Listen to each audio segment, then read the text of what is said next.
సమూయేలు రెండవ గ్రంథము 2వ అధ్యాయం.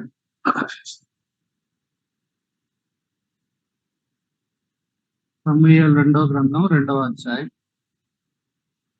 లాస్ట్ వీక్ మనం మొదటి అధ్యాయము అలాగే 2వ అధ్యాయంలో మొదటి 4 వచనాల వరకు చూసాం. ఈ సమూయేలు గ్రంథం 2వ గ్రంథం మొదటి గ్రంథం అంతకుముందు ధ్యానాల్లో ఎప్పుడో ఒకసారి కంప్లీట్ అయింది. సో నెక్స్ట్ టైం ఈ ఫ్రైడే సాటర్డే ప్రేయర్స్ లో మనం ఈ సెకండ్ శామ్యూయల్ ని మనం కంటిన్యూ చేద్దాం ప్రభు చిత్తమైతే. 2వ అధ్యాయము 5, 6, 7 వచనాలు ఒకటి చదవండి.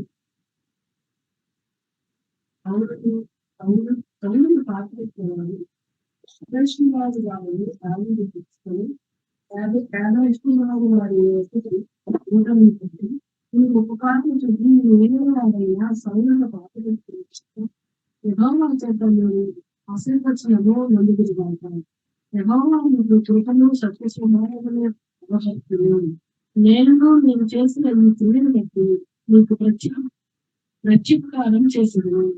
మీ యజమానులకు సౌలు మృతులందని కానీ యూదా వారు నాకు తమ మీద రాజుగా పట్టాభిషేకం చేసి ఉన్నారు కనుక మీరు ధైర్యం తెచ్చుకొని అరాధ్యుల ఇవ్వదని ఆజ్ఞయించింది. ఒక పేజీ వెనక్కి తిప్పి మొదటి సమూయేలు 31లో 8వ వచనం నుండి చదవండి. ఇంకొకరు చదవండి.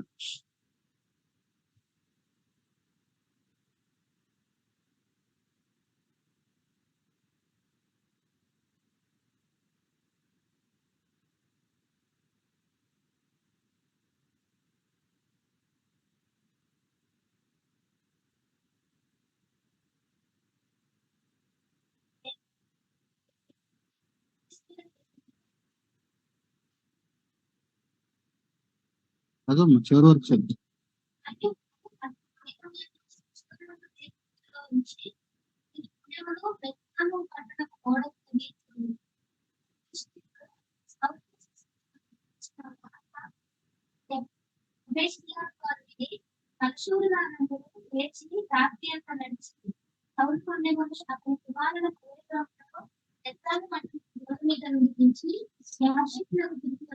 వాటిని దహనం చేసి వారి శల్యంలోని తీసి యాబేషులోని వృక్షం క్రింద పాతిపెట్టి 7 దినములు ఉపవాసం ఉండేది. సో మొన్న మండే కూడా మధ్యప్రదేశ్ ప్రేయర్ అప్పుడు కూడా ఒక వచనాన్ని మనం గుర్తు చేసుకున్నాం. గలతీ 6:7లో ఉన్నది ఏంటది? మనుష్యుడు ఏమి విత్తునో ఆ పంటనే కోయును. అదే మాట న్యాయాధిపతుల గ్రంథం 1:7లో కూడా చూస్తాం. ఏమని? మనము చేసినట్టే మనము ప్రతిఫలము పొందుతాము అనే మాట. సరే, సో ఆ మాట అర్థం చేసుకోవడానికి మనం మండే చాలా ఎగ్జాంపుల్స్ ని చూస్తూ వచ్చాం ఆదికాండం నుంచి. అయితే ఇక్కడ ఇప్పుడు మనం చదివినటువంటి దాంట్లో కూడా మనుష్యుడు ఏమి విత్తునో ఆ పంటనే కోయినా అనటానికి ఇప్పుడు వీళ్ళు చేసింది కూడా సరిగ్గా సరిపోతుంది. సౌలు చనిపోయాడు. శత్రువులు ఎవరప్పుడు అక్కడ? ఫిలిష్తీయులు శత్రువులు. వాళ్ళ చేతుల్లో నేను చచ్చిపోవడం ఏంటని ఈయనే తన కత్తి మీద పడిపోయాడు. సరే, మొత్తానికి చనిపోయాడు. చనిపోయినటువంటి నెక్స్ట్ డే చచ్చి పడిపోయి ఉంటారు కదా అక్కడ. వాళ్ళ దగ్గర ఉన్నటువంటి వాటిని దోచుకోవడానికి వచ్చారు. వచ్చినప్పుడు ఎవరి శవాలు కనపడినాయి? సౌలు బాడీ కనిపించింది, ఆయన కుమారులైన 3 కొడుకుల బాడీలు కూడా కనిపించింది. ఏం చేశారంటే ఈ ఫిలిష్తీయులు తలకాయ కోసారు. తలకాయనేమో దేశమంతా, ఇదిగో ఇన్ని మేము చంపేసాము చూడండి అని తలకాయనేమో దేశమంతా తిప్పుతున్నారు. సౌలు యొక్క ఆయుధాలు, ఆయన ధరించినటువంటి వాటినేమో తీసుకెళ్లి వాళ్ళ దేవత గుళ్ళో పెట్టారు. శరీరాన్ని ఏమో తీసుకొచ్చి ఒక చోట గోడకి వేలాడగట్టి తగిలిచ్చారు. ఇది ఫిలిష్తీయులు చేసిన పని. ఫిలిష్తీయులు ఈ విధంగా చేశారు అని ఒక గుంపు విన్నారు. వాళ్ళెవరు? యాబేష్ గిలాదు వారు. యాబేష్ గిలాదు అనేది ప్లేస్. వాళ్ళకి ఈ యొక్క మాట వినబడినప్పుడు వీళ్ళు మిగతా వాళ్ళలాగా ఊరకనే ఉండలేకపోయారు. ఏం చేశారు? వెంటనే యాబేష్ గిలాదులో ఉన్నటువంటి కొంతమంది బలశాలులు అందరూ లేచారు. లేవటం మాత్రమే కాదు, హోల్ నైట్ నడిచారంటారు. ఎందుకని? వీళ్ళ దగ్గర ఏం లేవు, సరైనటువంటి ఆయుధాలు పక్కన పెడితే వీళ్ళ దగ్గర సరైన ట్రాన్స్పోర్టేషన్ ఫెసిలిటీ, రథాలు కావచ్చు, వేరే వేరే వీళ్ళేమి యుద్ధ సూరులు కాదు. కానీ వీళ్ళు బయలుదేరిన ఉద్దేశం ఏంటి? మన రాజు ఏమైపోయాడు? అంటే వాళ్ళ నాయకుడి మీద వాళ్ళకున్నటువంటి కన్సర్న్ చూడండి, అర్థమవుతుందండి? చాలాసార్లు నాయకుల మీద కన్సర్న్ కలిగి లేని వాళ్ళు ఎక్కువ కనబడతారు. మిగతా వాళ్ళు ఎవరు రెస్పాండ్ అవ్వాలి. ఎవరు రెస్పాండ్ అయ్యారు ఇక్కడ? 50 గిరిరాజు వారికి వీళ్ళు ఎంత ఎఫర్ట్ తీసుకున్నారు అని అంటే, వెహికల్స్ లేవు, హోల్ నైట్ నడిచారు. అంతసేపు ఏమంటే రాత్రి అంతా నడిచినోడికి అలసట వస్తుందా రాదా? అక్కడికి వెళ్ళాక ఏం చేయాలి నెక్స్ట్? ఆయన బాడీని ఒకవేళ కిందకి దించుతామంటే ఫిలిస్తీన్లు ఊరుకుంటారా? ఎందుకురా దించుతున్నారని గొడవకు వస్తారా? ఇప్పుడు వాళ్ళతో కొట్లాడాలా? ఒకవేళ వాళ్ళు ఏదన్నా చేస్తే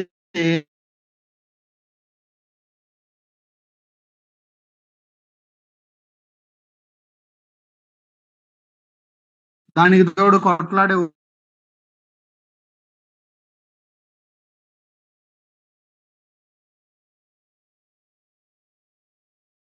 దించి జాగ్రత్తగా తీసుకెళ్లి ఆ యొక్క సమాధి కార్యక్రమం అంతా పూర్తి చేశారు.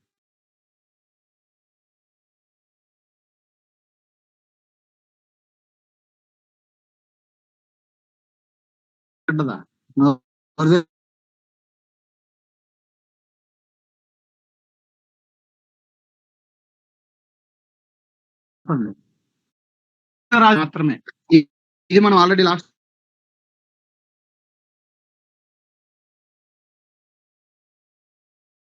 ఇప్పుడు దావీదు పట్టాభిషేకము చేయబడిన తర్వాత సౌలు యొక్క ఆయన మొదటి అధ్యాయం అంతా సౌలు యోనాతానుల యొక్క మరణాన్ని బట్టి విలపించి ఒక గీతం రాశాడు, విలాప గీతం అయిపోయింది. ఇప్పుడు రాజు అయ్యాడు, పట్టాభిషేకం జరిగింది మొదటి 4 వచనాల్లో. ఇప్పుడు కింగ్ అవగానే ఆయన ఫస్ట్ తెలుసుకుంటున్న విషయం ఏంటంటే సౌలు బాడీ ఏమైంది, సౌలు శరీరం ఏమైంది అని అనగానే ఫిలిష్తీయులు ఏం చేశారో, ఎంత అపహాస్యం చేశారో దావీదుకి తెలిసి వచ్చింది. అదే సమయంలో యాబేష్ గిలాదు వారు ఏ విధంగా శరీరాన్ని కిందకి దించి ఏ విధంగా సమాధి కార్యక్రమం చేశారో కూడా ఈయనకి తెలిసి వచ్చింది. వెంటనే రాజైనటువంటి దావీదు వాళ్ళని పిలిచి ఏమంటున్నాడు? యెహోవా మీరు చేసిన పనిని బట్టి యెహోవా చేత మీరు ఆశీర్వచనము నొందుదురుగాక. ఎవరు బ్లెస్ చేస్తారు మీరు చేసిన పనిని బట్టి? దేవుడు. 6వ వచనంలో ఏమంటున్నాడు? యెహోవా మీకు కృపను సత్య స్వభావమును అగపరుచును. చాలా సార్లు దేవుడు మిమ్మల్ని దీవించును గాక అని పంపించేస్తే అయిపోయిందా? మనం కూడా చేయాల్సిందే ఉందా? చెప్పండి. ప్రార్థన చేస్తే అయిపోయిందా? మనం చేయాల్సింది కూడా ఏమన్నా ఉందా? ప్రార్థన చేసినప్పుడు ప్రభు పని చేస్తారు, మరొక వైపు మనం చేయగలిగింది మనము కూడా చేయాలి. అది పని కావచ్చు, ఇందాక కొన్ని అవసరాల కోసం చేస్తాం, వాటిలో మనం పాలు పొందటం కావచ్చు, వాట్ ఎవర్ ఏదైనా సరే దేవుడు చేసేది దేవుడు చేస్తాడు, మనం చేసేది మనం చేయాలి. ఇక్కడ కూడా ఒకవైపు దేవుడు మిమ్మల్ని దీవించును గాక, దేవుడు మిమ్మల్ని ఆశీర్వదించును గాక అని వాళ్ళని ఆశీర్వదిస్తూనే నేను రాజును అయ్యాను కాబట్టి, నేను మీకు హెల్ప్ చేయగలిగినటువంటి సిచ్యువేషన్ లో ఉన్నాను కాబట్టి నేను కూడా మీకు ఏం చేస్తానంటున్నాడు? మీరు చేసిన ఈ క్రియలను బట్టి మీకు ప్రత్యుపకారము చేసేదను. కాబట్టి ఒకవైపు దేవుని ఆశీర్వాదము, ఒకవైపు రాజు దగ్గర నుంచి ఆశీర్వాదము, రెండు పొందుకున్నారు. ఎవరు? యాబేష్ గిలాదు. వాళ్ళ ఆశీర్వాదం పొందటానికి రీజన్ ఏంటి? వేరేం లేదు, వాళ్ళు చేసిన పని అంతే. వాళ్ళు విత్తారు మంచిని, ఇప్పుడు ఏం కోసారు? మళ్ళీ మంచినే కోసారు. కాబట్టి మనుష్యుడు ఏమి విత్తునో ఆ పంటనే కోయిను అనేది అందులో మనకి ఏ రకంగా కూడా సందేహం లేదు. కాబట్టి మీరు చేసిన క్రియను బట్టే నేను కూడా, మీరు ఎలాగైతే ఉపకారము చేశారో అదే విధముగా నేను కూడా మీకు ఉపకారమును చేస్తాను. దావీదు మాటల్లో ఏం కనబడింది? అదే కనబడింది. మీరు ఇది చేశారు కాబట్టి ఉపకారము, నేను కూడా మీకు ఉపకారాన్ని చేస్తాను. ఒకవేళ అపకారం చేశారనుకో అప్పుడేంటి? మొదటి అధ్యాయంలో ఒకడు ఉన్నాడు, అపకారం చేసి వచ్చాడు. సౌలే కోరుకున్నాడు, నేను తట్టుకోలేకపోతున్నాను, నన్ను కొంచెం ఇచ్చేయి అని అంటే, నేనే ఆ విధంగా చేశానంటే నీకు ఎంత ధైర్యం రా రాజైన సౌలుని చంపడానికని. వర్తమానం తీసుకొచ్చిన వాడిని మొదటి అధ్యాయంలో దావీదు ఏం చేశాడు? చంపి పడేశాడు. సో అపకారం చేస్తే అపకారాన్నే కోస్తాము, ఉపకారం చేస్తే ఉపకారాన్నే కోస్తాం. సింపుల్. అర్థం కాని సత్యం కాదు. యాబేష్గిలాదు వారు ఒక చక్కని మంచి పనిని చేశారు. ఇప్పుడు నెక్స్ట్ మనకి 8వ వచనం నుండి ఆ అధ్యాయం చివరి వరకు మనకి ఇంకొక గుంపు కనబడుతుంది. ఇప్పుడు 32 వచనాలు ఉన్నాయి. ఇప్పుడు అదంతా చదివితే మనకి సమయం అంత సరిపోదు, కానీ మీరు తర్వాత చదవండి, అక్కడ ఏమున్నాయో నేను చెప్తాను. ఇప్పుడు దావీదేమో యోధా వారికి రాజయ్యాడు. అసలు ఇజ్రాయేలు అనేది మొత్తము ఒక రాజ్యం, అవునా? దానిలో యోధా అనేది ఒక గోత్రం మాత్రమే 12 గోత్రాల్లో. దావీదు యోధా ప్రాంతానికి, యోధా వారికి రాజయ్యాడు. మరి ఇజ్రాయెల్ సంగతి ఏమైంది అని అంటే, సౌలు రాజుగా ఉన్నప్పుడు సౌలు దగ్గర ఉన్నటువంటి సైన్యాధిపతి ఉన్నాడు, వాడి పేరు ఉంది అక్కడ, ఏమని? అబ్నేరు, సౌలు యొక్క సైన్యాధిపతి, ఇతని పేరు. ఈ అబ్నేరు ఏం చేశాడనంటే, సౌలుకి కొంతమంది కొడుకులు ఉన్నారు. వాళ్ళలో మనందరికి బాగా తెలిసిన పేరేంటి? సౌలు కుమారులు. యోనాతాను. ఆయనకి ఒకడైనా కొడుకు, ఇంకెవరైనా ఉన్నారా? మనకి యోనాతాను తెలిసినంత ఫేమస్ గా మిగతా వాళ్ళు తెలియదు. 3 కుమారుల, 3 ఇందాక చచ్చిపడి ఉన్నారు, ఇక్కడ ఒకడు బతుకున్నాడు ఇంకా. ఆయన పేరేంటి ఇంతకీ? ఇక్కడ ఉంటుంది చూడండి, 10వ వచనం. సౌలు కుమారుడగు ఇష్బోషెతును మహనయీము అనేటువంటి ప్లేస్ కి తీసుకొని వచ్చి, ఎవరు? ఈ అబ్నేరు, సౌలు యొక్క సైన్యాధిపతి, సౌలు కొడుకును ఒకరిని తీసుకుని వచ్చి ఏం చేశాడంట? గిలాదు వారి మీద, ఆషేరీయుల మీద, యజ్రాయేలు మీద, ఎఫ్రాయిమీల మీద, బెన్యామీల మీద, ఇజ్రాయెల్ మీద రాజుగా అతనికి పట్టాభిషేకము చేశాను. 40 ఏళ్ళకి రాజయ్యి 2 సంవత్సరాలు పరిపాలించెను. అయితే యూదావారు దావీదు పక్షమున ఉండిరి అని చదువుతుంది. కాబట్టి ఇప్పుడు మనము సొలొమోను, ఇప్పుడు సౌలు తర్వాత దావీదు తర్వాత సొలొమోను టైంలో సాధారణంగా రాజ్యం విడిపోయింది అనుకుంటాం. ఇక్కడే అసలు మొదటి రాజు వెనకాలే ఒక సంఘటన జరిగింది, ఒక స్మాల్ పీరియడ్. ఏం జరిగింది?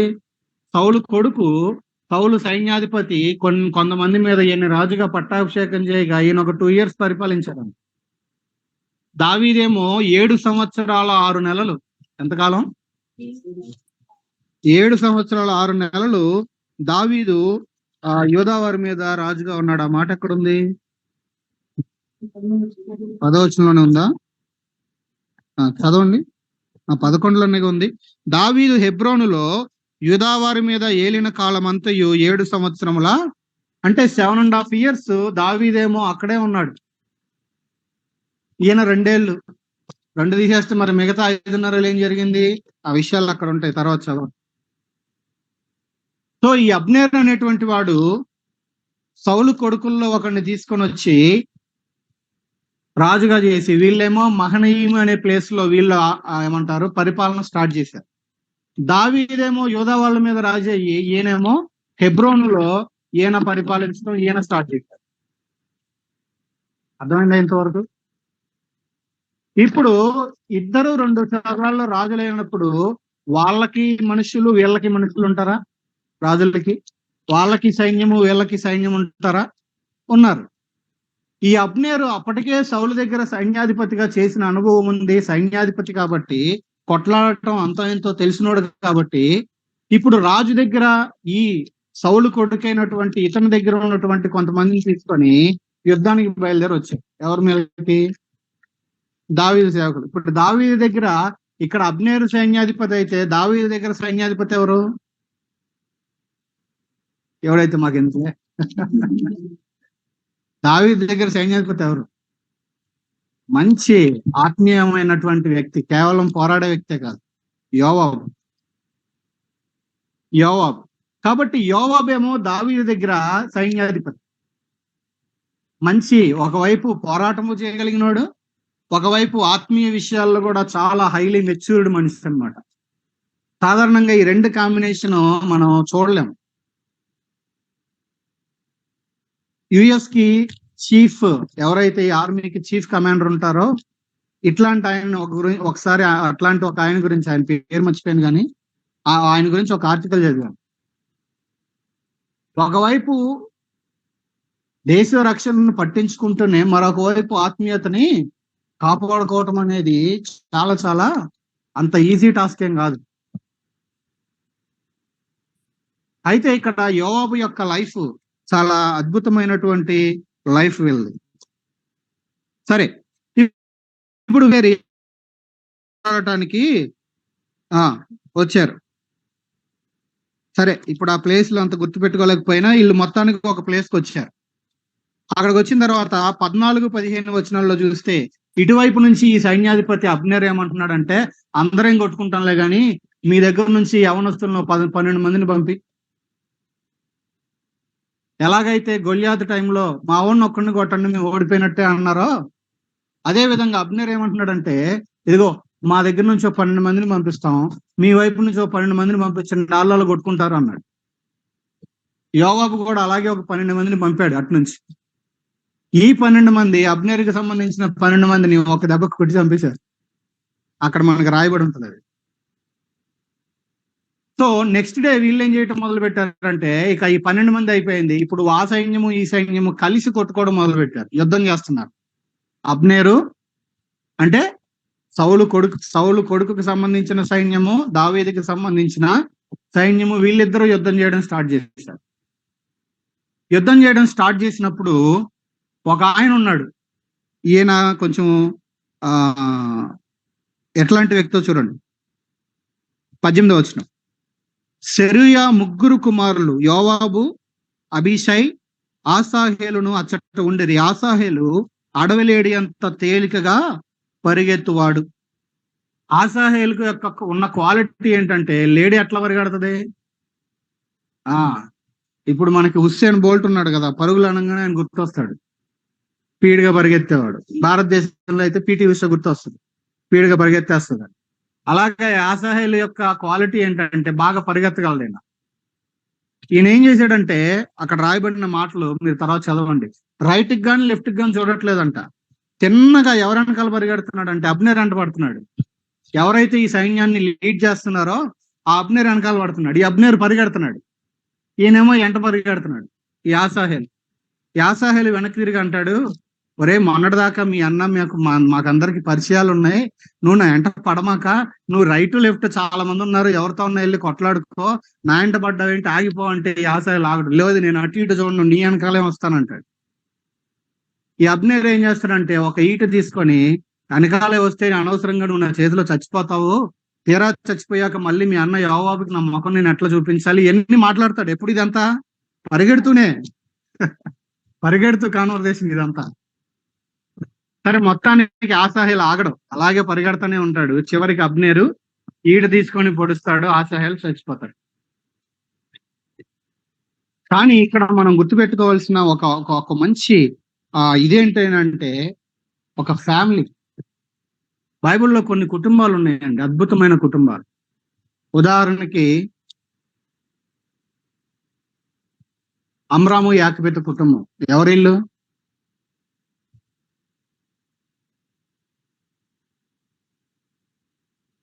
అమ్రాము యాకోబు కుటుంబం. వాళ్ళ పిల్లలు ఎవరు?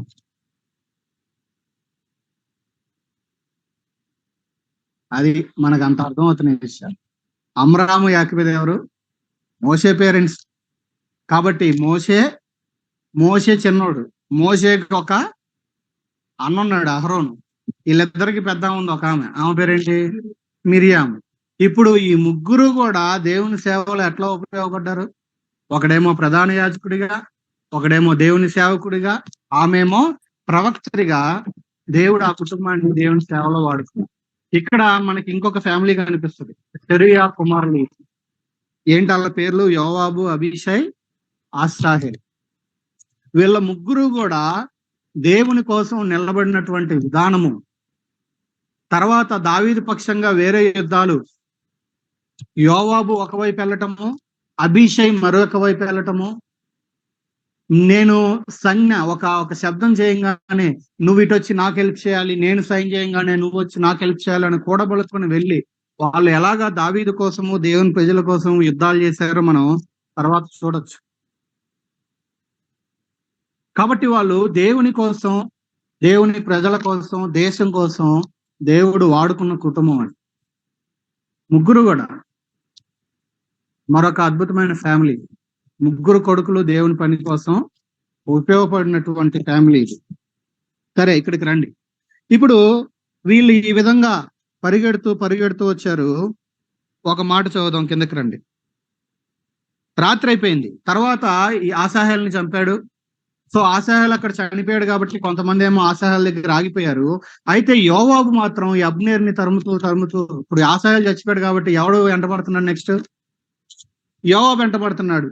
ఈ సైన్యాధిపతి ఆ సైన్యాధిపతి వెనకాల. లేట్ అయిపోయింది. యుద్ధానికి ఉన్నటువంటి ఒక నీతి ఏంటంటే చీకటి పడ్డాక కొట్టుకోరు, ఇక ఆగిపోతారు. నైట్ అంతా రెస్ట్ తీసుకుంటారు. మళ్ళీ పొద్దున్నే సన్లైట్ రాగానే మళ్ళీ యుద్ధం స్టార్ట్ చేస్తారు. ఇది యుద్ధానికి ఉన్నటువంటి మినిమం నీతి అన్నమాట. సో నైట్ వచ్చింది, వీళ్ళు ఆ విధముగా ఆగిపోయారు. ఈ మాట చదువుదాం చూడండి 25 దగ్గర. బెన్యామీనీయులు అబ్నేరుతో గుంపుగా కూడుకొని ఒక కొండ మీద నిలువగా అబ్నేరు కేక వేసి, కత్తి చిరకాలము భక్షించునా అది తుదకు ద్వేషమునకే హేతువగునని నీవు ఎరుగుదువు గదా. తమ సహోదరులను తరము వద్దని నీవు ఎంతవరకు జనులకు ఆజ్ఞేయక యుద్ధువు అని యోవాబుతో అనెను. అంటే ఈయన పని అయిపోతుంది, ఓటమి అని అర్థమవుతుంది. కాబట్టి ఇప్పుడు ఏ మాటలు వస్తున్నాయి నోట్లోంచి? అసలు ఫస్ట్ యుద్ధానికి వచ్చింది ఎవడు? అబ్నేరే. వాళ్ళు వచ్చారు కాబట్టి వీళ్ళు డిఫెండ్ చేసుకోవడానికి లేచారు. ఇప్పుడు ఏమంటున్నాడు? మనందరం సహోదరులమే కదా, ఒక దేశానికి సంబంధించిన వాళ్ళమే కదా. ఇప్పుడు కావేరీ కోసం ఈ 2 రాష్ట్రాలు కావేరీ నీళ్ళ కోసం కొట్టుకున్నట్టుగా అందరూ ఒక దేశం వాళ్ళేనా? ఒక చోట వాళ్ళే, ఏదో ఇష్యూని బట్టి కొట్టుకుంటున్నారు.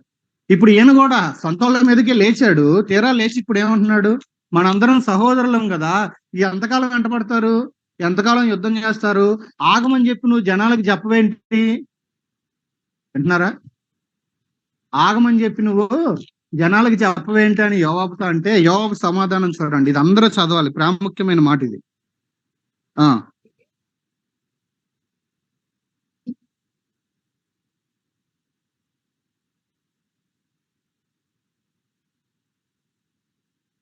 అది అసలు జగడానికి పిలిచింది ఎవరయ్యా? అబ్నేరు. అసలు నువ్వు పిలవకపోతే జగడానికి మేము వచ్చేవాళ్ళమా? నువ్వు మా తమ్ముడిని ఆశాయాల్ని చంపకపోతే అసలు ఇంత దూరం నీ ఎంటబడి వచ్చేవాళ్ళమా? జగడానికి పిలిచింది ఎవరు చెప్పు? చదవమాకండే, ఇది చూడండి. జగడానికి పిలిచింది ఎవరు? ఇది ఇక్కడ ఈ సెకండ్ పారాగ్రాఫ్ లో, ఈ ప్యాసేజ్ లో ప్రాముఖ్యమైన వచనం ఇదే. ఫీవర్స్. జగడానికి పిలిచింది ఎవరు? అబ్నేర్. అభిషేక్ కదండి, పేర్లు మార్చి మాకండి. అబ్నేర్. జగడానికి పిలిచింది నువ్వే, జగడానికి మీదకి వచ్చింది నువ్వే కొట్లాడటానికి. ఇన్ని చేసి నువ్వు మీదకి వచ్చిన తర్వాత నువ్వు వచ్చావు కాబట్టి మేము ఈ విధంగా స్పందించి నీ మీదకి వచ్చాము. ఎంత చేసి ఇప్పుడు నువ్వు సహోదరులను ఆగమని చెప్పవేంటి? ఇంకెంతకాలం వెంటబడతారు, ఇంకెంతసేపు కొట్లాడతారని నువ్వే ఇప్పుడు అంటున్నావు. అసలు ఏమన్నా అర్థం ఉందా దీనికి? ఇక్కడ కూడా మళ్ళీ అదే ప్రిన్సిపల్ అప్లై అవుతుంది. ఏంటి? మనుష్యుడు ఏం విత్తునో ఆ పంటనే కోయి. నువ్వేం విత్తావు? నువ్వు జగడం అనే దాన్ని విత్తావు. ఇప్పుడు నీకు రివర్స్ ఏమొస్తుంది? జగడమే వస్తుంది. అర్థం కాని ఏమన్నా ఉందా ఇందులో? ఈ మధ్య ఏంటో నాకు ఏ ప్యాసేజ్ చూసినా ఆ వచనానికి లింక్ అవుతున్నాయి అన్ని. కానీ అది వాస్తవం, మనం ఏదో కావాలని తెచ్చిపెట్టుకుంది కాదు. నువ్వు జగడాన్ని విత్తావు, నీకు రివర్స్ ఏమొచ్చింది? జగడమే వచ్చింది. కాబట్టి మళ్ళీ చదువుదాం వచనం. అందుకు యోవాబు, దేవుని జీవము తోడు జగడమునకు నీవు వారిని పిలవక ఉండిన ఎడల జనులందరూ తమ సహోదరులను, ఎవరిల్లింతకి? తమ సహోదరులే, తమ సహోదరులను తరమక ఉదయమునే పొద్దున్నే వెళ్ళిపోయే వాళ్ళం ఎప్పుడో. కానీ నువ్వు మధ్యాహ్నం చేసిన పని, సాయంత్రం చేసిన పని, రాత్రి ఇప్పుడు కొండ మీద నుంచి అరుస్తున్నావు కదా. మరి రాత్రి దాకా అంటే మరి పొద్దున్న నుంచి నువ్వు చేసిన పనులేంటి చెప్పు నాకు? ఎవరి వలన ఇది వచ్చింది అంటే సమాధానం ఏం చెప్పాలి ఇప్పుడు అబ్నేరు? నా వల్లే, నా వల్లే. కాబట్టి ఇది బాకా ఊదగా ఇజ్రాయేలీలు ఏం చేశారు? ఇక ఈ మాట చెప్పిన తర్వాత 28వ వచనంలో అప్పుడు యోవాబు ఏం చేశాడు? బాకా ఊదగా ఇజ్రాయేల్ వారు కాదు, ఇజ్రాయేల్ వారిని అంటే అబ్నేరు ఇజ్రాయెల్కి సంబంధించిన వీళ్ళ తరవటం ఆపేసి వీళ్ళు వాళ్ళ ప్లేసులకి వాళ్ళు వెళ్ళిపోయారంట. ఇప్పుడు యుద్ధం ఆగిపోయింది, బాగుంది. యుద్ధం రావటానికి కారణం ఏంటి? యుద్ధం మొదలవటానికి కారణం ఏంటి? అర్థమవుతుందా? జగడానికి పిలిచింది ఎవరు? కాబట్టి మనుష్యుడు ఏమి విత్తునో 29వ వచనంలో వాళ్ళు రాత్రంతా జర్నీ చేసి వాళ్ళేమో వాళ్ళ ప్లేస్కి వెళ్ళిపోయారు మహనయీంకి. యోవాబు కూడా ఇక అబ్నేరుని తరమటం మానేసి వీళ్ళు కూడా రాత్రంతా నడిచి 32వ వచనంలో వాళ్ళు హెబ్రోన్కి వచ్చిరి. వాళ్ళ ప్లేస్ కి వాళ్ళు వెళ్ళిపోయారు, వీళ్ళ ప్లేస్ కి వీళ్ళు వచ్చారు. కానీ చనిపోయింది ఎంతమంది లెక్క చూసినప్పుడు? ఆసాహేలు కాక 19 చనిపోయిరి. ఎవరి వైపు? ఈ 19 ప్లస్ ఆసాహేలు 20 మంది చనిపోయింది ఎవరు? దావీదు పక్షానికి సంబంధించిన వాళ్ళు. అవతల వాళ్ళకి పక్షానికి సంబంధించిన వాళ్ళు ఎంతమంది చనిపోయారు? 360 మంది. ఎవరికి నష్టం జరిగింది ఎక్కువ? 20 ఎక్కువ, 360 ఎక్కువ. వాళ్ళకే డ్యామేజ్ ఎక్కువ జరిగింది. ఇప్పుడు ఇక్కడ మనం నేర్చుకోవలసినటువంటి పాఠం ఏంటి? వాళ్ళేమో ఉపకారాన్ని విత్తారు. మొదట గుర్తు చేసుకున్న గుంపు ఏం కోసారు? ఉపకారాన్నే కోసారు. వీడేమో అబ్నేర్ అనేవాడు జగడాన్ని విత్తాడు. ఏం కోసాడు? ఏదో చేస్తారని మీదకి వచ్చాడు. ఎక్కువ డ్యామేజ్ జరిగింది ఎవరికి? 360 మంది అంటే తక్కువ మందా? ఏం కాదు. కాబట్టి మనుష్యుడు ఏమి విత్తునో ఆ పంటనే కోయును అనేటువంటి మాటని మనము మర్చిపోకూడదు. ఇది చాలా ప్రాముఖ్యమైనటువంటి మాట. ఇప్పుడు 3వ అధ్యాయము 1వ వచనం చూడండి, చదవండి ఒకరు.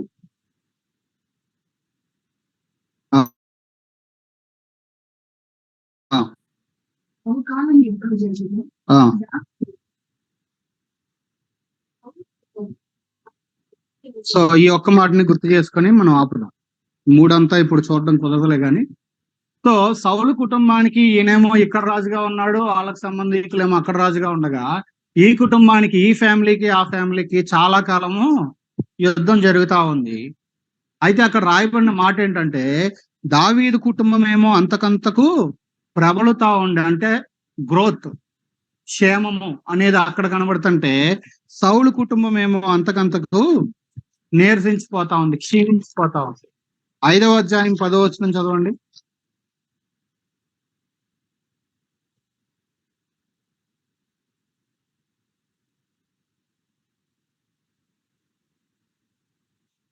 సో దావీదు అంతకంతకు వర్ధిల్లెను, ఇక్కడేమో ప్రబలెను అనే మాట.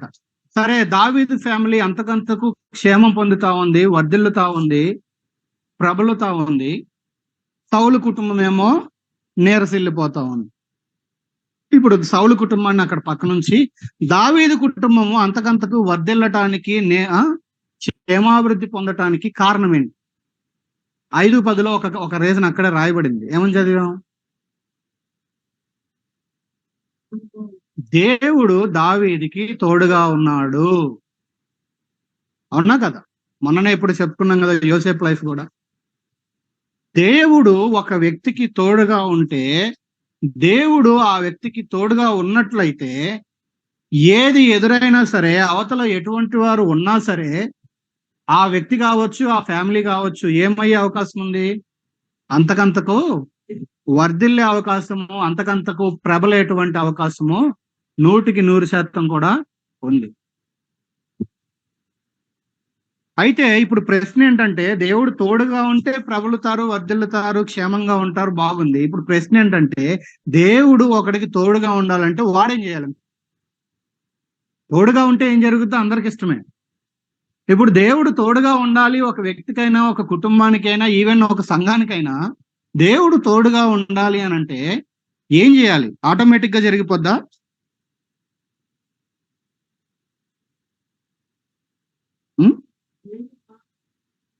ఓకే, సరే, మీకు తెలిసినవి చెప్పండి త్వరగా. ఏం చేస్తే దేవుడు ఒక వ్యక్తికి తోడుగా ఉండే అవకాశం ఉంది? ఆయన మాటకు లోబడాలంట. ఓకే ఓకే, దేవుని మాటను వినాలి, దాని ప్రకారం చేయాలి. ఓకే, ఇంకా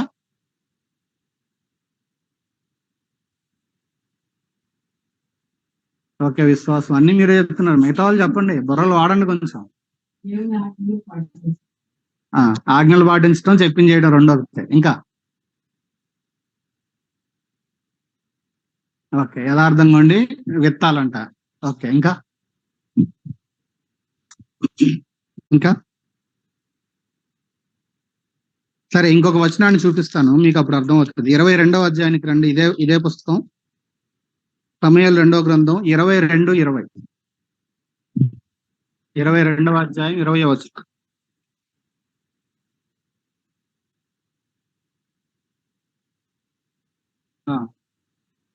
నా నీతిని బట్టి ఆయన నాకు ప్రతిఫలం ఇచ్చింది. జాగ్రత్తగా చూడండి. చాలు చాలు. సరే, చదవండి. చూడండి, ఇప్పుడు ఈ చదివినటువంటి వచనం ప్రకారము దావీదు సాక్ష్యం చెప్తున్నాడు. కాబట్టి దేన్ని బట్టి దావీదుకి ఆయన తోడుగా ఉన్నాడు, దేన్ని బట్టి దావీదుకి ఆ రకమైనటువంటి ప్రతిఫలాన్ని ఇస్తా ఉన్నాడు? రీజన్ ఏంటంట? నా నీతిని బట్టి. అంటే దావీదు ఏ రకమైనటువంటి జీవితాన్ని ఆయన జీవిస్తూ ఉన్నాడు? అర్థమవుతుందా? ఇప్పుడు ఇందాక చెప్పుకున్నట్టుగా ఆయన ఆజ్ఞలు అనుసరించటము, విని చెప్పింది చేయటము వేరేదో కాదు. అది నీతి కలిగినటువంటి జీవితం అంటే అదే. దేవుడు ఏం చెప్తున్నాడో దానిని చేయటము, దేవుడు ఏది వద్దంటున్నాడో అది చేయకుండా ఉంటూ, అంటే ఆయన మాటకి విలువిచ్చి ఆ ప్రకారం చేసుకుంటూ వెళ్ళే జీవితాన్ని ఏ జీవితం అనొచ్చు? అదే నీతి కలిగిన జీవితం. అందుకే యేసయ్య కూడా ఏమన్నారు? శాస్త్రుల నీతి కంటే పరిసయ్యుల నీతి కంటే మీ నీతి అధికము కాని ఎడలా. అంటే ఏంటి? వాళ్ళ నీతి ఏమో ఇక్కడికి సంబంధించిందిగానే ఉంటది. బాగున్నారా అంటే బాగున్నారా అంట. ఇంటికి పిలిచి అన్నం పెడితే నువ్వు నాకు పెట్టావు కాబట్టి నేను నా ఇంటికి పిలిచి నీకు అన్నం పెడతా. ఇది లోకంలో ఉన్నటువంటి నీతి. కానీ దేవుని నీతి ఏంటి? ఎవడన్నా బాగా తన్నాడా అని పిలిచి అన్నం పెట్టి. మాట్లాడినంత ఈజీ కాదు, కానీ దేవుని నీతి అదే. ఇంకొంచెం సేపట్లో ఆల్రెడీ రేటు మాట్లాడుకుని వచ్చాడు, ఇంకొంచెం సేపట్లో ఆయనను అప్పగిస్తున్నాడు అని ఎరిగి కూడా యేసయ్య ఏం చేశాడు? యోహాను 13లో వాడు కాలు కడిగారండి. యేసుప్రభువుకి తెలీదా? ఖచ్చితంగా తెలుసు వీడు అమ్మేసాడని. ఆల్రెడీ రేటు మాట్లాడుకున్నాడని తెలుసు, డబ్బులు తీసుకున్నాడని తెలుసు. ఇప్పుడు గెత్సిమనెలోకి వెళ్ళాక వాడు తీసుకొచ్చి అప్పగిస్తాడని తెలుసు. కాబట్టి దావీదు యొక్క నీతి ఏమని చదివాం? ఆ వచనం మళ్ళీ చూడండి, 20వ వచనం అందరూ. నేను ఆయనకి ఇష్టుణ్ణి కాబట్టి నన్ను తప్పించాడు, నా నీతిని బట్టి నాకు ప్రతిఫలం ఇచ్చాడు, నా నిర్దోషత్వమును బట్టి నాకు ప్రతిఫలం ఇచ్చాడు. కాబట్టి ఏ విధముగా ఇష్టుడయ్యాడు అని అంటే 2 కారణాలు చెప్పాడు. ఒకటి నీతి, ఒకటి నిర్దోషత్వం. నిర్దోషి అంటే ఏంటండి?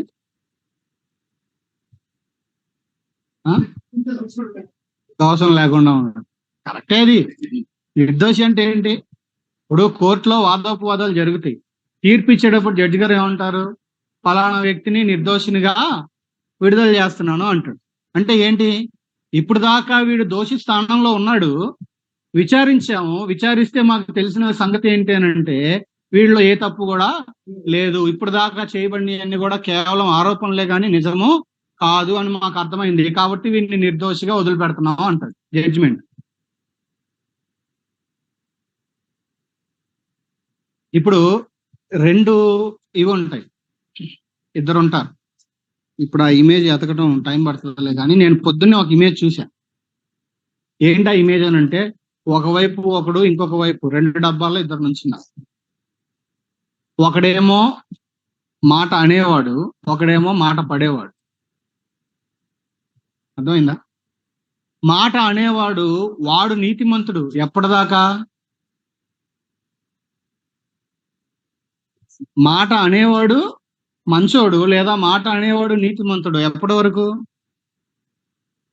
అనేదాకా కాదు.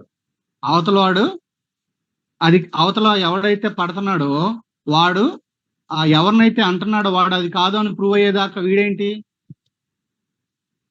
వీడు మంచోడు, పడేవాడేమో నింద ఎవరి మీద అయితే మోపబడిందో వాడే కరెక్ట్ కాదు ప్రూవ్ అయ్యే వరకు.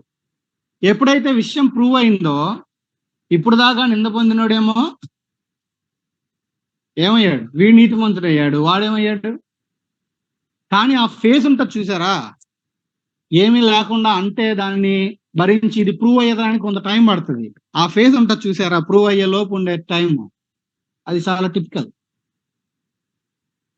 కానీ ప్రభు ఖచ్చితంగా ఏదో ఒక రోజు దాన్ని ప్రూవ్ చేస్తారు. దానికైతే ఏం మొహమాటం ఉండదు దేవునికి. దాంట్లో ఏ రకమైనటువంటి పక్షపాతం కానీ మొహమాటం కానీ ఉండదు దేవుడు. ఇప్పుడు మనం 3 నుంచి ఎందుకు 22కి వెళ్ళిపోయామనంటే దావీదు తన లైఫ్ లో చెప్తున్న సాక్ష్యం ఇది. దేవుడు నాకు తోడుగా ఉన్నాడండి. ఎందుకు తోడుగా ఉన్నాడు? ఎందుకంటే నేను ఆయనకి ఇష్టడిని. అట్లట్లా అయిపోయావయ్యా ఇష్టడివి, మిగతా వాళ్ళకి ఎందుకు అంత ఇష్టం పుట్టలేదు, ఆయనకి మిగతా వాళ్ళంటే ఆయనకి ఎందుకు అంత ఇష్టం లేదంటే, ఎందుకంటారేంటి, నేను నీతి కలిగి ఉన్నాను, అంతేకాదు నేను నిర్దోషిగా ఆయన దృష్టిలో ఉన్నాను. మనుషుల దృష్టిలో నిర్దోషి అని అనిపించుకోవటం చాలా ఈజీ. దేవుని దృష్టిలో నిర్దోషిగా, దేవుని దృష్టిలో నీతిగా ఉండటం అనేది కొంచెం టిపికల్, అసాధ్యం కాదు, కొంచెం కష్టతరమైంది, కానీ చేయొచ్చు. చాలా మంది దానిని చేసి రుజువు చేసి మీరు కూడా చెయ్యొచ్చు అని నిరూపించారు కూడా. అసాధ్యమేమీ కాదు. కాబట్టి దావీదుకి దేవుడు తోడుగా ఉండటం ద్వారా అంతకంతకు ప్రబలాడు. ఆయనకి దేవుడు తోడుగా ఉండటానికి కారణము ఒకటి, ఇష్టుడు. ఎందుకు ఇష్టుడయ్యాడు అనంటే నీతిగాను, దేవుని దృష్టిలో ఏ రకమైన దోషము లేనటువంటి స్థితిలో దావీదు తన యొక్క జీవితాన్ని కాపాడుకున్నాడు. మనం కూడా ఈ యొక్క సౌలు కుటుంబంలా కాకుండా దావీదు కుటుంబంలాగా నేను వర్ధిల్లాలి, నా కుటుంబం వర్ధిల్లాలని అందరికీ ఉంటుంది ఆశ. లేని వాళ్ళు ఎవరు ఉన్నారు ఇక్కడ? ఇప్పుడు నెక్స్ట్ ప్రార్థన చేసేది కూడా అదే. వ్యక్తిగత అంశాలు అనగానే దేనికోసం చేస్తాం? వెళ్ళాలి, బాగుపడాలి. పాపమేం కాదు, చెయ్యాలి. మన కోసం మనం చేసుకోకపోతే ఎవరు చేస్తారు? అయితే ఆ విధంగా జరగాలి అని అంటే కేవలం ప్రార్థన ఒకటే సరిపోదు. దాంతోపాటు ఇక్కడ ఉన్న షరత్ ఏంటి? దేవుడు తోడుగా ఉంటే వర్ధిల్లుతాం. దేవుడు తోడుగా ఉండాలంటే ఏం చేయాలి? ఆయనకి ఇష్టడుగా ఉండాలి. ఆయనకి ఇష్టడుగా ఉండాలంటే రెండు. అందుకే ఆయన అన్నాడు, నా నీతిని నా రాజ్యమును వెతకండి, మిగతా అన్ని ఆటోమేటిక్గా వచ్చేస్తాయి. దేవుని దృష్టికి నీతి కలిగి, దేవుని దృష్టికి అంటే దేవుడు మన మీద దోషారోపణ చేయనటువంటి స్థితిలో గనక మనము మన లైఫ్ ని కాపాడుకోగలిగితే, చివరిగా ఈ వచనం చదవండి. నెక్స్ట్ 3వ అధ్యాయం చదువుకొని సిద్ధంగా ఉంటే మనం రేపు సాటర్డే ప్రేయర్ లో కూడా అది చదువుతాం, అయితే కంటిన్యూ చేద్దాం. ఒక మాట చదువుదాం. యోహాను రాసిన మొదటి పత్రిక 3వ అధ్యాయం. యోహాను రాసిన మొదటి పత్రిక 3వ అధ్యాయం 20వ వచనం అనుకుంటా. చదవండి. 20, 21, 2 అందరం చదవండి.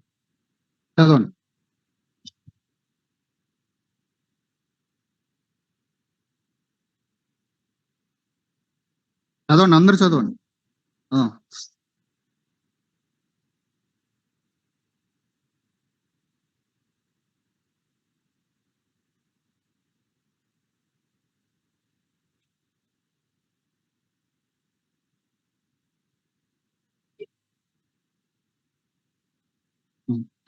కాబట్టి మనందరికీ ఏమిష్టం అంటే దేవుడు తోడుగా ఉండాలి, మనకి ఇది ఇష్టం.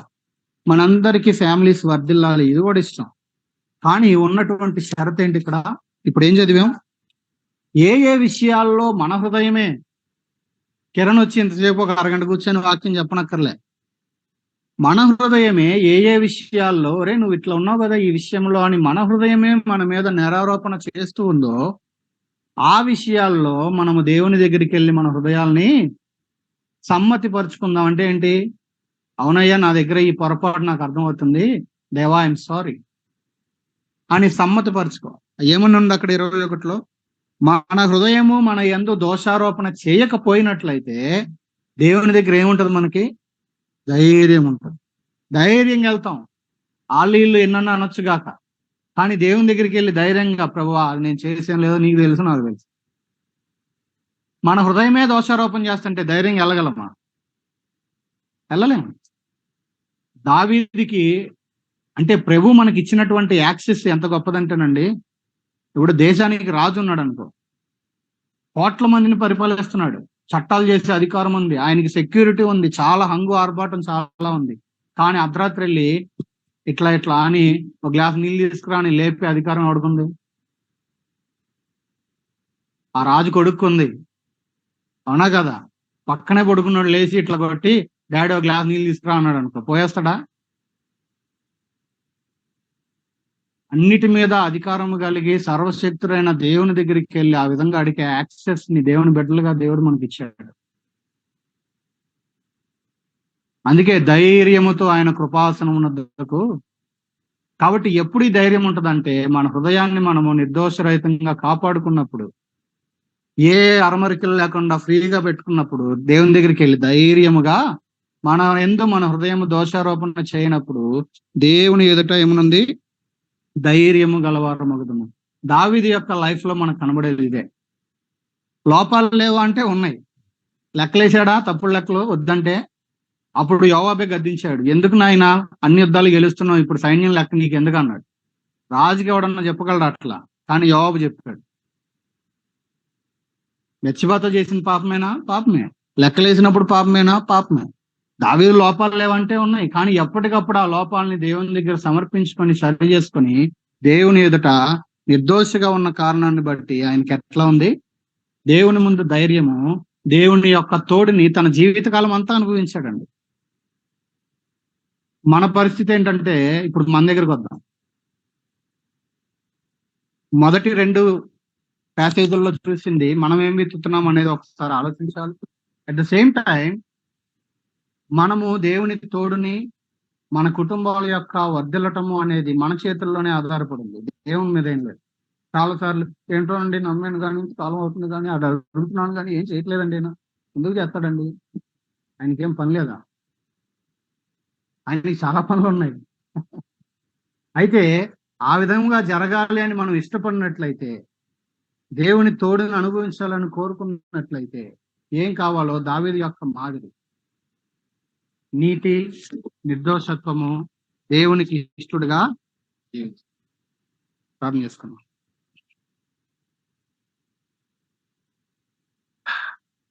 ప్రార్థన చేసుకుందాం రండి, అందరం ప్రార్థన చేద్దాం.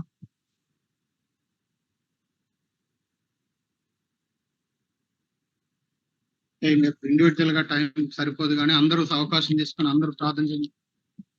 వినిన మాటలతో ప్రభువుకు సమర్పించుకుందాం. వినిన మాటలతో సమర్పించుకుందాం. ఏం విత్తుతున్నామో ఒకసారి జాగ్రత్తగా గమనించుకుందాం.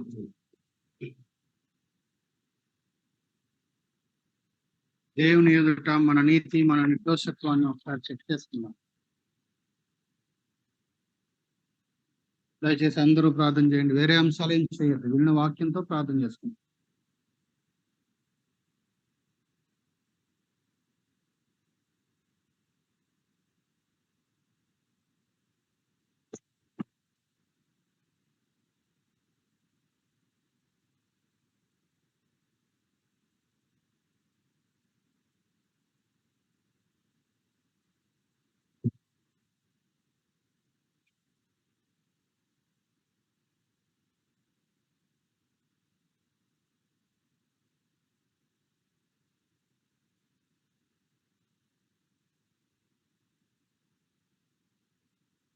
ప్రభువుని స్తుతిద్దాం. మన తండ్రిగా ఏ సమయంలో అయినా ధైర్యంగా ఆయన దగ్గరికి వెళ్ళే అవకాశాన్ని ప్రభు మనకి ఇచ్చారు. దేవా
అయ్యా మీకు ఇష్టంగా చూపించు.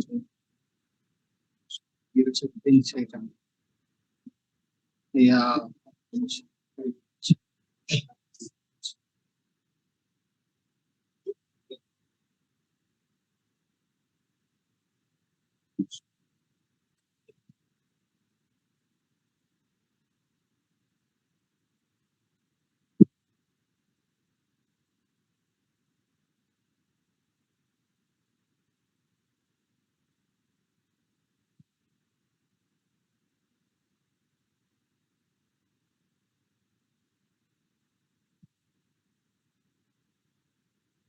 వ్యక్తిగత అవసరాలు ప్రార్థన చేద్దాం. చెప్పండి. రెగ్యులర్ పాయింట్స్ అయితే అక్కర్లేదు, ఏదైనా వేరే అవసరాలు Aadhaar card, photo, pan card, xerox, చెప్పండి.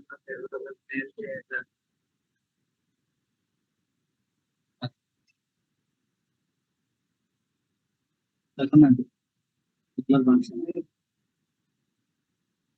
చెప్పండి.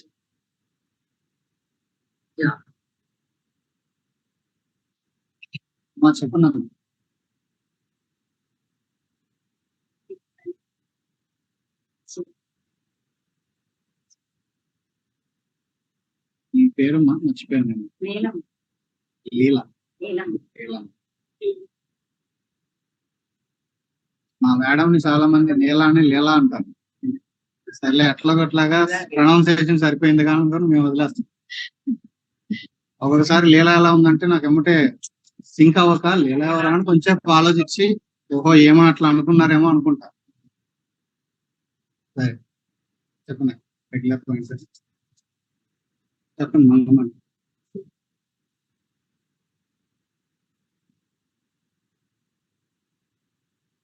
సీరియస్ గా ప్రార్థన చేయాలి, శ్రద్ధగా ప్రభు ప్రార్థన చేయాలి. చెప్పండి.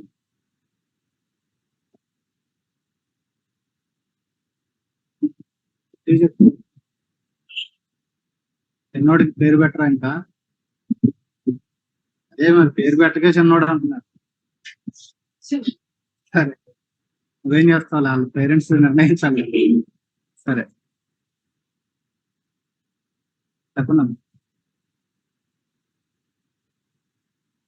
చెప్పు నీలా.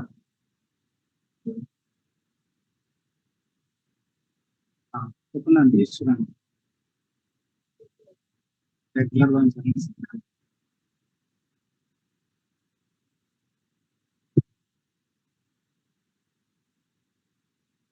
రండి మరి అందరం కలిసి ప్రార్థన చేసుకుందాం. అందరం కలిసి ప్రార్థన చేసుకుందాం.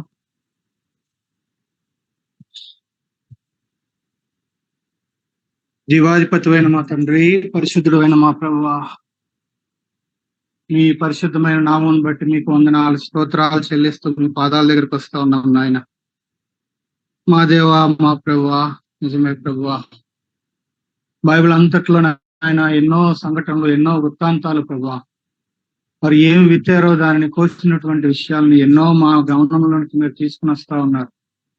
మా జీవితాల్లో ప్రభువా వెనక వాటిని మేమేమి చేయలేము, కానీ ప్రభువా వాటి విషయమై సమర్పించుకొని దేవా ఇకనైనా మా జీవితాల్లో మేము ఏం చేస్తున్నామో, ఏది విత్తుతున్నామో జాగ్రత్తగా గమనించుకుంటున్న ఆయన అడుగులు వేయటానికి కృపను అనుగ్రహించారు. దేవా నాయన మీకు స్తోత్రాలు. యాబేష్ గిలాదు వారిలాగా మా ప్రభువా అయా నాయన మంచిని విత్తగలిగే విషయంలో, దేవా ఉపకారమును విత్తగలిగే విషయంలో ఒక్కొక్కరిని మీరు బలపరచారు. దేవా నాయన మీకు వందనాలు. దేవా మీకే స్తోత్రాలు ప్రభువా. ఇదిగో దావీదు కుటుంబం వల్ల నాయన అయ్యా నాయన వ్యక్తిగతంగాను కుటుంబముగాను అయా మీ సన్నిధిని మీ తోడును అనుభవించాడు ప్రభువా. అంతకంతకు నాయన వర్ధిల్లినట్లుగా ప్రబలినట్లుగా చదువుతా ఉన్నాం. మా యొక్క అయా మా జీవితాలు, మా కుటుంబాలు అయా సంఘం ఆ విధంగా ప్రబలటానికి వర్ధిల్లటానికి అయా నాయన ఏ రకమైనటువంటి మాదిరి అవసరమో మీరే వ్రాయించి పెట్టారు ప్రభువా. అయ్యా మీకు ఇష్టడుగా జీవించడానికి ఒక్కొక్కరిని మీరు బలపరచండి. అయ్యా తండ్రికి ఇష్టమైనదే నేను ఎల్లప్పుడూ చేయించున్నాను గనక ఆయన నన్ను ఒంటరిగా విడిచిపెట్టలేదని యేసయ్య ఇచ్చిన సాక్ష్యాన్ని యోహాను సువార్తలో మేము చదువుతా ఉన్నాం ప్రభువా. దేవా మీకు ఇష్టమైనదే మేము ఎల్లప్పుడూ చేసేవారముగాను, మీ దృష్టికి నీతిని అయా నిర్దోషత్వమును కాపాడుకుంటూ ముందుకు సాగేవారముగాను ఒక్కొక్కరిని మీరు బలపరచండి. దేవా మీకు వందనాలు అయ్యా. ఇదిగో ఈ మధ్యాహ్నం ప్రభువా మీ బిడ్డల యొక్క అవసరతలన్నీ మీ పాదాల దగ్గరకు తీసుకుని వస్తా ఉన్నాం. జ్ఞాపకం చేసుకునండి. ఇదిగో మేరీ ఆంటీని మీరు బలపరచండి.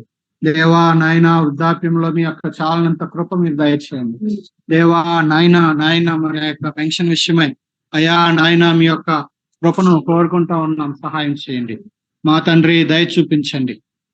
దేవా మీకే స్తోత్రాలు అయ్యా. నాయన బలపరచండి. పిల్లల కొరకు ఇంకను అయా మీ సన్నిధిలో ప్రార్థించే తల్లిగా మీరు బలపరచండి.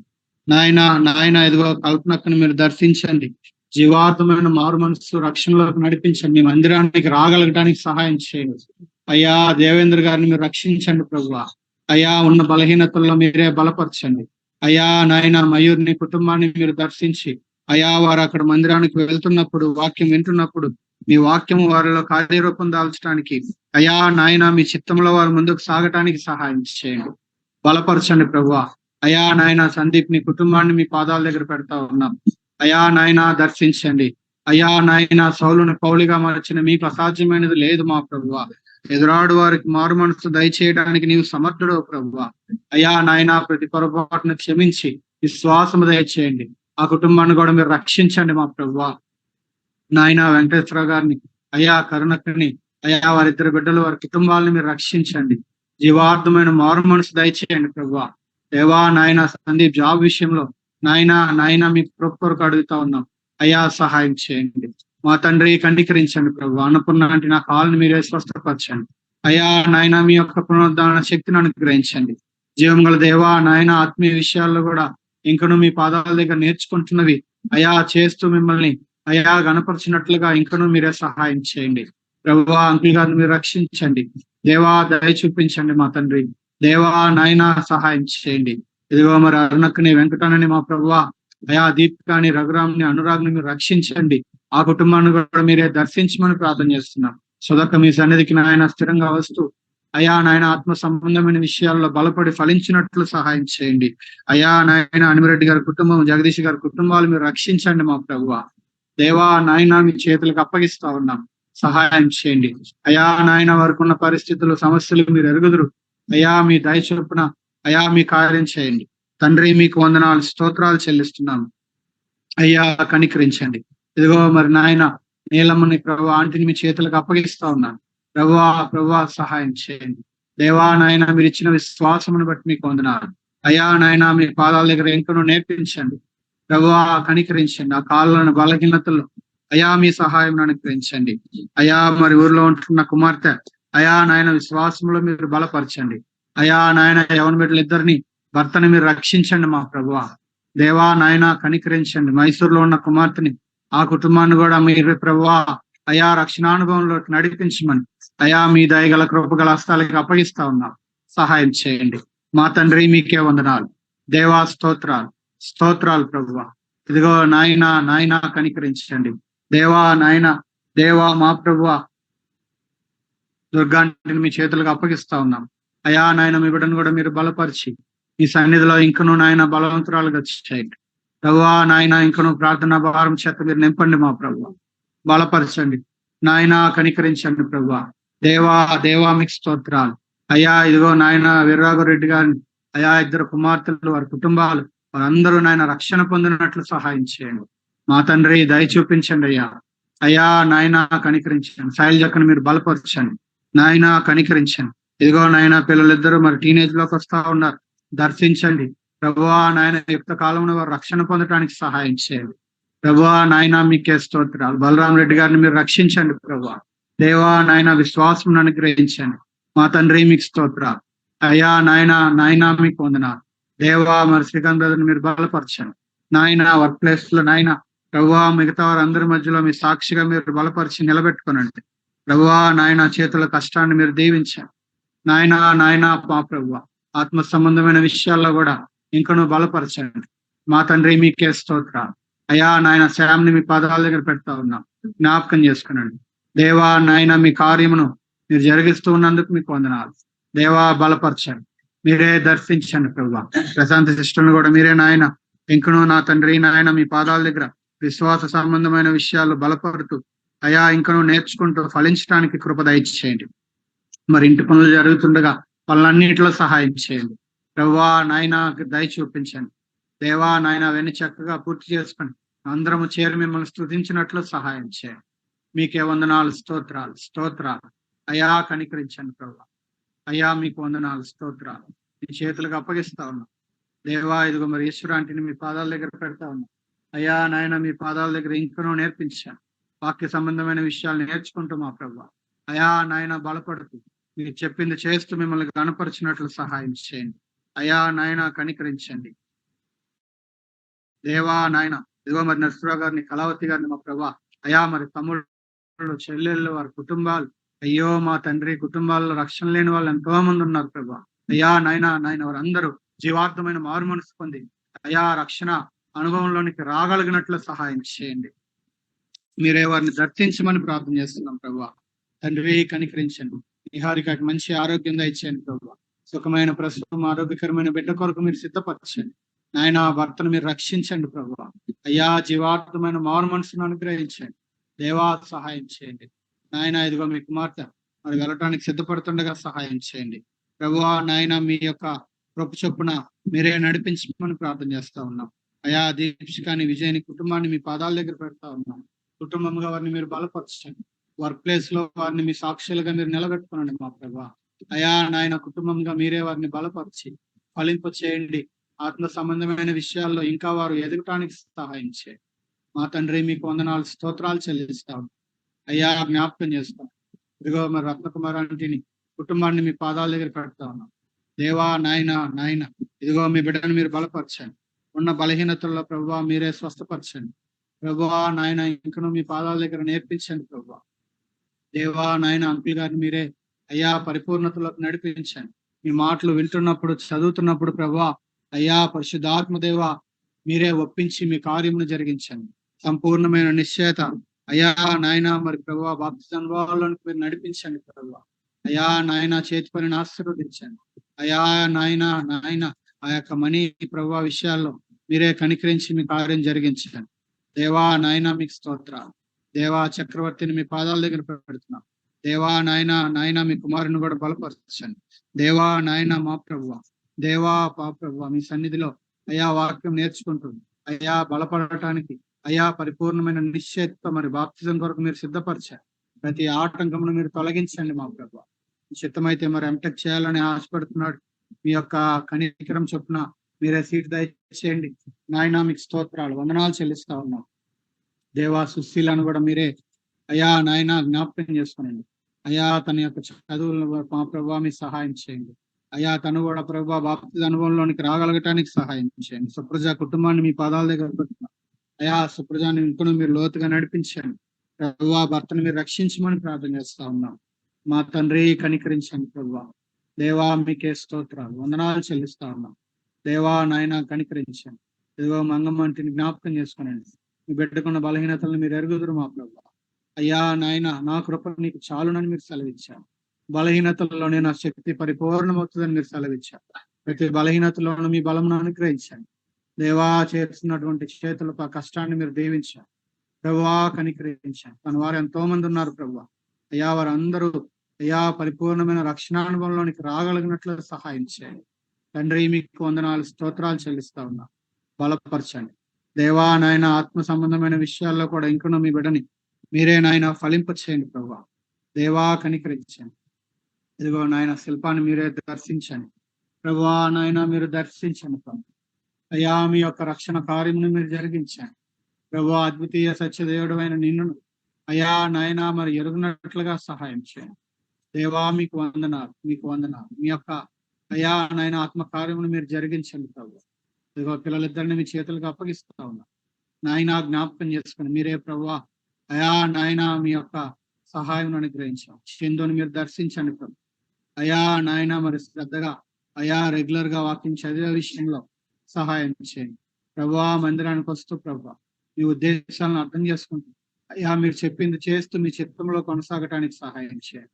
ప్రతి విధమైనటువంటి దుష్టుని క్రియలను మీరు లయపరిచి వ్యర్థమైన ప్రతి వాటి నుండి మీరు విడిపించండి అయా నాయన. కనికరించండి మీరే నాయన ఆత్మ సంబంధమైన విషయాల్లో అయా నాయన మా ప్రభు అయా సరిచేసి నిలబెట్టుకునేటువంటి దేవుడు అని మా తండ్రి.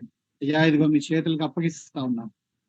మీకే వందనాలు తండ్రి. నాయన జ్ఞాపకం చేసుకునండి ప్రభు. ఇదిగో ఆశ్చర్యాన్ని జ్ఞాపకం చేసుకుని మా ప్రభు చేస్తున్నటువంటి వ్యాపారం మీ పాదాల దగ్గర పెడతా ఉన్నాం. సహాయం చేయండి దేవా. నాయన మీ కుమారుడు కూడా అయా నాయన రెగ్యులర్ గా మీ సన్నిధిలో అయా నాయన వ్యక్తిగతంగా కూడా గడుపుతూ ప్రభు అయా మీ స్వరమును వింటూ మీ చిత్తంలో నాయన కొనసాగడానికి సహాయం చేయండి ప్రభువా. నాయన మా తండ్రి మీరు ఇస్తున్నటువంటి ఆ యొక్క మా ప్రభు ప్రాజెక్ట్స్ బట్టి మీకు వందనాలు ప్రభువా. మీరు బలపరచండి నాయన సంతోషాన్ని కూడా జ్ఞాపకం చేసుకోండి. మీ బిడ్డను మా తండ్రి నాయన ఉన్న బలహీనతల్లో ప్రభువా మీరే నాయన కావాల్సిన బలం దయచేయండి. ఇదిగో 3 బిడ్డలు మా ప్రభువా అయా నాయన వారిని మీ మయం కొరకు పెంచుకోగలగటానికి సహాయం చేయండి. మీరే నాయన కావాల్సిన బలం దయచేయండి ప్రభువా. దేవా మీ బిడ్డ కూడా ప్రభువా అయా నాయన మరి కూడికల్లో పాల్పొంది అయా బలపడినట్లుగా సహాయం చేయండి దేవా. నాయన మరి చిన్న బాబు మీరే స్వస్థపరచండి ప్రభువా. మంచి ఆరోగ్యం దయచేయండి. మీ దయగల కృపగల స్థాయికి అప్పగిస్తా ఉన్నాం నాయన. మీకు వందనాలు. ఇదిగో సౌజన్యాన్ని మీ చేతులకు అప్పగిస్తాం దేవా. నాయన మీ బిడ్డ యొక్క అయా నాయన మరి ఎగ్జామ్స్ రాసే విషయంలో ఫర్దర్గా ముందుకు నాయన తన ఎడ్యుకేషన్ విషయాల్లో సహాయం చేయండి ప్రభువా. నాయన పూర్ణమైనటువంటి రక్షణ నిశ్చయతతో మా ప్రభువా మరి బాప్తిజం కొరకు మీరు సిద్ధపరచండి. మీ వాక్యము నాయన చదువుతూ మీ స్వరమును వింటూ మీ చిత్తంలో కొనసాగటానికి సహాయం చేయండి. మీ దయగల హస్తాలకి అప్పగిస్తా ఉన్నాం ప్రభువా. అయ్యా నాయన కనికరించండి ప్రభువా. మీకే స్తోత్రాలు నాయన దేవా. ఇదిగో నాయన దేవా మరి విజయబాబు గారిని కుటుంబాన్ని మీ పాదాల దగ్గర పెడతాం. మీ కుమారుడు చేస్తున్నటువంటి వ్యాపారం మీ యొక్క సహాయం మీరు అనుగ్రహించి ప్రయాణాల్లో భద్రపరచండి ప్రభువా. మంచి వర్క్స్ మీరు అనుగ్రహించండి అయ్యా. మీ కుమారుడు కూడా ఆత్మ సంబంధమైన విషయాల్లో ఇంకను బలపడడానికి ఫలించడానికి సహాయం చేయండి. తల్లిదండ్రులను మీరే దర్శించి వారిని ఆత్మ సంబంధమైన విషయాల్లో మీరే ఈ వాక్యానుసారమైన రీతిలో కట్టండి, దర్శించండి, సరిచేయండి మా తండ్రి. మీకు వందనాలు దేవా. మీకు వందనాలు దేవా. నాయన మా సహోదరి స్వాతిని మా ప్రభు మీరే నాయన బలపరచాలి. మీ పాదాల దగ్గర నేర్పించాలి దేవా. నాయన మీకు స్తోత్ర దేవా. వారికి మీ రోహిణి జ్ఞాపకం చేస్తాం దేవా. నాయన దేవా వారు మీ సన్నిధిలో అయా నాయన వారికి చాలనంత కృపను అనుగ్రహించి నడిపించాం. ఇదిగో సూర్యనారాయణ గారిని రక్షించండి ప్రభా. మరి తమ్ముడిని కుటుంబాన్ని మీరు రక్షించండి మా ప్రభు. ఇదిగో నాయన మరి కిరణ్ గారిని మీరు దర్శించండి ప్రభువా. నాయన ఇక్కడ గడిపే దినాలు దేవా దీవెనకరంగా రక్షణకరంగా చేసి మీరు వాడుకుని నిధుల్ని మీరు సంపూర్ణంగా స్వస్థపరచు ప్రభువా. నాయన మీకే వందనాలు స్తోత్రాలు చెల్లించుకోండి అయ్యా. మీ చేతులకు అప్పగిస్తున్నాం. మమతాన్ని జ్ఞాపకం చేస్తున్నాడు దేవా. నాయన బలపరచండి దేవా. నాయన ఇంకను నాయన మీ పాదాల దగ్గర నేర్పించండి అయ్యా. నాయన మీకు వందనాలు అయ్యా. నాయన మీకు మహిమకరంగా తన వివాహం మీరు జరిగించండి దేవా. నాయన మీ నామానికి మహిమ తెచ్చుకున్నాను ప్రభు. అమ్మని మీరు రక్షించండి ప్రభువా. నాయన మహేశ్వరిని మీరు రక్షించండి ప్రభు. నాగరాజు గారిని సతీష్ గారిని నా కుటుంబాన్ని మీరు రక్షించండి మా ప్రభు దేవా. నాయన మీకు వందనాలు దేవా. నాయన చందన్ని అక్షయని మేము ప్రభు అయ్యా మీ సన్నిధికి స్థిరంగా వస్తూ మీ పాదాల దగ్గర నేర్చుకుంటూ వారు కూడా యుక్త కాలంలో అయ్యా మీ కొరకు ఉపయోగపడేవారుగా చేయండి మా ప్రభు. నాయన మీకు వందనాలు చెల్లిస్తూ మీ చేతులకు అప్పగిస్తా ఉన్నాం ప్రభు దేవా. మీకే స్తోత్రాలు వందనాలు చెల్లించుకుంటున్నాం. ఇదిగో నాయన మా ప్రభు ఇదిగో దేవా. నాయన మరి సుధాకరణ మీ చేతులకు అప్పగిస్తూ మీ కుమారుని బలపరచారు. ఉన్న బలహీనతల్లో మా ప్రభు మీ పునరుద్ధరణ శక్తిని అనుగ్రహించి మంచి ఆరోగ్యం దయచేయండి అయ్యా.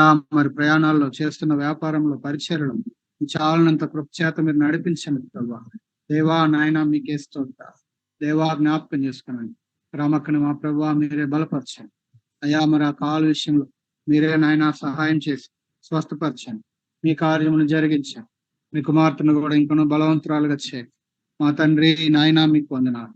మీ యొక్క భారం చేత మరి ఎక్కువగా నింపి నడిపించండి దేవా. నాయన మీకు స్తోత్ర ఇదిగో మరి నాయన మరి వృద్ధాప్యంలో ఉన్న అంకుల్ గారి కొరకు కూడా ప్రార్థన చేస్తా ఉన్నాం దేవా. నాయన మీ యొక్క నమ్మకత్వాన్ని బట్టి ఇన్ని సంవత్సరాలు మీరు నడిపిస్తా ఉన్నారు. మీకు స్తోత్ర బలపరచండి నాయన. స్నేహ కొరకు కుటుంబం కొరకు ప్రార్థన చేస్తా ఉన్నాం దేవా. నాయన మీ బిడ్డను మీరే దర్శించారు ప్రభువా. నాయన నిజమే ప్రభువా అయా. నాయన మా తండ్రి నీవు మాకు ఉన్నావు మా ప్రభు అయా. మీ బిడ్డను మీరు బలపరచండి మీ సన్నిధిలో అయా. నాయన ఇంకను అయా మా ప్రభువ వాక్యం చదువుతూ ప్రభువా నాయన మీ స్వరం వింటూ మీరు చెప్పింది చేస్తూ మీ చిత్తంలో కొనసాగటానికి సహాయం చేయండి తండ్రి. మీకు స్తోత్రాలు.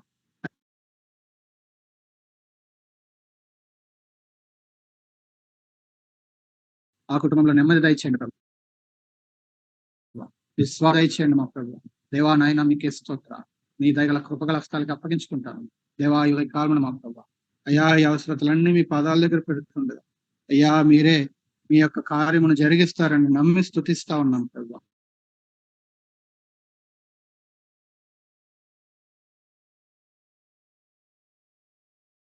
అయ్యా సహాయం చేయండి దేవా. రాజీ సీటు విషయంలో మరి నెక్స్ట్ మంత్ లో కౌన్సిలింగ్ ఉందని చెప్పారు, సహాయం చేయండి దేవా. నాయన మీకు వందనాలు దేవా, స్తోత్ర దేవా. నాన్నను మీరే దర్శించండి, జీవార్థమైన మారు మనసు రక్షణానుభవంలోకి నడిపించండి ప్రభు.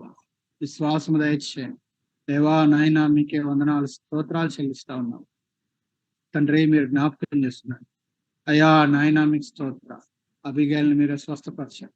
మరి ఐజాక్ అబికి మరి ఎగ్జామ్స్ జరుగుతుండగా ప్రభువా మరి దేవా నాయన సహాయం చేసి మీ యొక్క కృప చేత నడిపించాం దేవా. రాబోయే దినాల్లో మీ కొరకు ఉపయోగపడే వారిగా వారిని మీరు సిద్ధపరచాం దేవా. నాయన మీకు వందనాలు. నీళ్ళను కూడా మీరు బలపరచాం దేవా. నాయన నన్ను కూడా మీ పాదాల దగ్గర పడవేసుకోండి దేవా. మీ యొక్క పునరుద్ధరణ శక్తిని మీ కృపను కోరుకుంటూ ప్రభు అయ్యా నాయన ఇంతవరకు మీ సన్నిధిలో చేసిన మా మొరల్ని మీరు ఆలకించారని నమ్మి స్తుతించుకోండి. మీరే మీ కార్యమును జరిగించి అయ్యా మీ యొక్క గణనామానికి మహిమ ఘనత కీర్తి ప్రభావమును తెచ్చుకుంది మీ కృపగల హస్తాలకి అప్పగించుకుంది. యేసు క్రీస్తు ప్రభు నామమున ప్రార్థించి స్తుతించి వేడుకుంటున్నాం తండ్రి. ఆమేన్. తండ్రి అయిన దేవుని ప్రేమ, మన ప్రభు అయిన యేసు క్రీస్తు వారి కృప, పరిశుద్ధాత్మ దేవుని అన్యోన్య సహాయము సహవాసం సకల పరిశుద్ధులకును మనకందరికి ప్రభువుకి ఇష్టలముగా జీవించి ఆయనను చేరుకొని ప్రభు కృపను అనుగ్రహించి నడిపించుగాక. ఆమేన్.